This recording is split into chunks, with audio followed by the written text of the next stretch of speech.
అందరికీ నమస్కారం. ఈరోజు మనం తెలుసుకోబోయే వీడియో వచ్చేసి ఇందిరమ్మ ఇళ్లకు సంబంధించి ఎవరికి ఇండ్లు వస్తున్నాయి, ఎవరికి ఇండ్లు రావట్లేదు, మనకు కార్యాలయ చుట్టూ తిరగకుండానే మనకు తెలుసుకోవచ్చు. అది ఏ విధంగా అనంటే, మొట్టమొదటిగా మీరు ఇందిరమ్మ ఇల్లు అని చెప్పేసి క్రోమ్లో మొబైల్లో ఓపెన్ చేసి క్రోమ్లో సెర్చ్ చేయండి. ఇక్కడ ఇందిరమ్మ ఇల్లు అని వస్తుంది. ఇక్కడ రాగానే దీంట్లో ఇక్కడ పైన మోర్ అనే ఆప్షన్ ఉంటుంది. ఈ మోర్ అనే ఆప్షన్లో అప్లికేషన్ సెర్చ్ చేయండి. ఇక్కడ అప్లికేషన్ సెర్చ్ చేయగానే మనకు mobile number, Aadhaar number, application ID, FSC code, ఈ 4 నెంబర్లతోటి మనం సెర్చ్ చేసుకోవచ్చు. మొదటగా నేను మొబైల్ నెంబర్తో సెర్చ్ చేస్తున్నాను.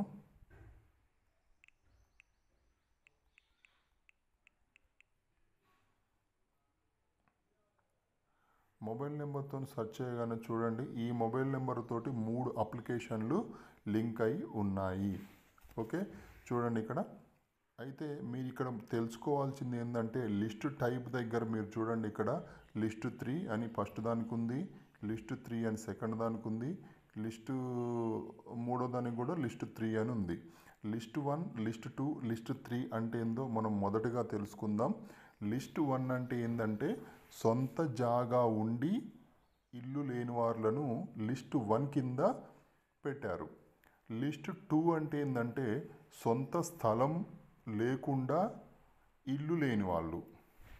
లిస్ట్ 3 అంటే సొంత ఇల్లు ఉన్నది కానీ ఇందిరమ్మ కోసం ఇల్లు కోసం దరఖాస్తు చేసుకున్న వాళ్ళు. ఓకే, మీకు లిస్ట్ 1, లిస్ట్ 2, లిస్ట్ 3 అంటే ఒక క్లారిటీ వచ్చిందని అనుకుంటున్నాను నేను.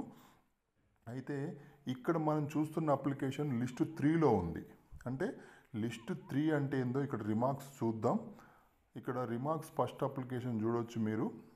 House sanction in government scheme అంటే ఇంత మునుపు అప్పుడు ఇందిరమ్మ ఇల్లు వచ్చినప్పుడు వీళ్ళకు ఇల్లు శాంక్షన్ అయ్యింది, అప్పుడు స్కీమ్ లబ్ధి పొందారు, అందుకనే ఇక్కడ వీళ్ళని రిజెక్ట్ చేయడం జరిగింది. ఓకే, ఇక్కడ రెండో బెనిఫిషరీ కూడా చూడండి, వీళ్ళు లిస్ట్ 3లోనే ఉన్నారు.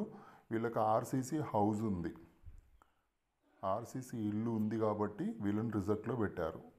నెక్స్ట్ మూడో బెనిఫిషరీ కూడా house sanction in government scheme, ఇంతకు మునుపు వీళ్ళకు గవర్నమెంట్ స్కీమ్లో లబ్ధి పొందారు కాబట్టి వీళ్ళు లిస్ట్ 3లోకి చేర్చడం జరిగింది. ఈ లిస్ట్ 3లో ఉన్న వాళ్ళకి ఇల్లు శాంక్షన్ చేయబడదు. ఓకే, అయితే లిస్ట్ 1లో ఉన్న అప్లికేషన్ని ఒకటి చూద్దాం.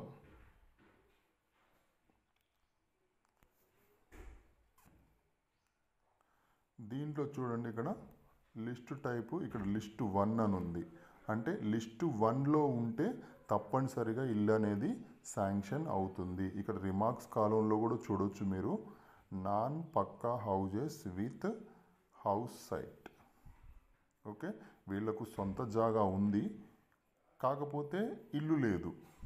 ఇలాంటి వాళ్లకు ఫస్ట్ ప్రిఫరెన్స్గా తీసుకొని లిస్ట్ 1లో ఉన్న వాళ్లకు మాత్రమే ఇల్లు అనేది శాంక్షన్ చేయబడుతుంది. ఓకే, మీకు అర్థమైందని అనుకుంటున్నాను. అయితే వీళ్ళందరికీ ఒకటేసారి శాంక్షన్ అయితే అంటే అట్లేం లేదండి. మండలానికి ఒక 2 విలేజ్లు ఫస్ట్ పైలట్ ప్రాజెక్ట్ కింద సెలెక్ట్ చేశారు. ఆ ఊర్లో లిస్ట్ 1 కింద సెలెక్ట్ అయిన వాళ్ళకు మాత్రమే ఫస్ట్ ఇల్లు కట్టిస్తారు. ఇల్లు కట్టించిన తర్వాత అది సక్సెస్ అయిన తర్వాత అప్పుడు మిగతా ఊర్లకు కూడా సేమ్ లిస్ట్ 1లో ఉన్న వాళ్ళకు మాత్రమే ఈ ఇల్లు అనేది శాంక్షన్ చేయబడుతుంది. ఓకే, మీకు ఈ వీడియో అర్థమైందని అనుకుంటున్నాను నేను. ఇంకా ఇందిరమ్మ ఇండ్లకు సంబంధించి ఏమైనా మీకు సందేహాలు ఉంటే దయచేసి కామెంట్ రూపంలో తెలపండి, నేను తప్పకుండా సమాధానం చెప్తాను. Okay, thank you friends.